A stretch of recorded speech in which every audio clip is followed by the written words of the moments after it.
When we share stories about our travels, or a meal we'll never forget, or maybe a movie that really changed our perspective, that's how we connect with each other. But how do you do that in Japanese? Today we're going to unlock a really fundamental piece of grammar that's going to let you share your own life story, one experience at a time. So let's get right to it. How would you say something like, I have been to Kyoto, or I have seen that movie? See the difference there? It's not just about saying you did something on a specific day. It's about saying an event is part of the collection of experiences that makes you who you are. Well, the answer is in this one simple, elegant phrase, taことがある. This is the tool you need. It's what lets you shift the conversation from talking about what you did to talking about what you have done. It's a subtle change, but it has a huge impact. So what's really happening with this phrase? Before we start just plugging in verbs and making sentences, let's get to the core idea behind it.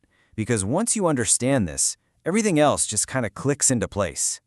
At its heart, this phrase is all about your life's inventory. When you use taことがある, you're basically saying, yes, the experience of doing this thing, it exists in my personal history. The event is officially on your record, so to speak.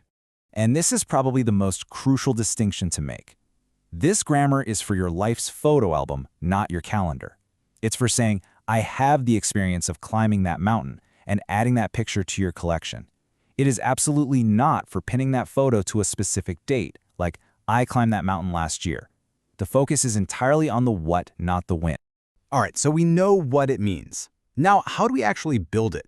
The great news here is that this isn't some complex grammatical puzzle. It's a really simple logical formula. Let's break it down step by step. Just think of it like a three-step recipe. Step 1, you pick your main ingredient, the verb. Step 2, you prep it by changing it to its short past tense, the top form. And for step 3, you add the final piece, koto ga arimasu for yes, I have, or koto ga arimasen for nope, never. That's the entire recipe. Simple as that.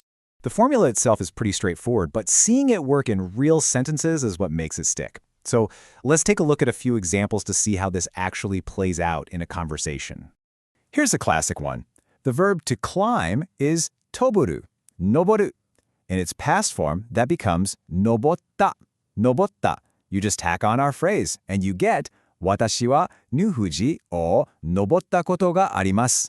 I have had the experience of climbing Mount Fuji. It's now a confirmed story in this person's life, but there's no specific date attached to it.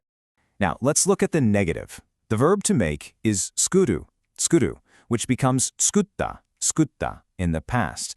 By adding koto ga arimasen, we're stating that this particular experience is missing from her life's album. Simple. She has never made Japanese food.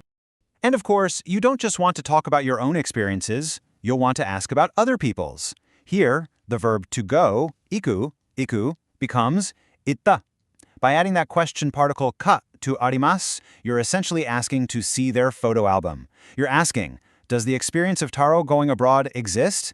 It's a perfect and very natural way to get to know someone's story. Okay, so we've gone over the meaning, we've built the formula, and we've seen it in practice. Now let's boil all of this down to the one key idea that you really need to take away from this.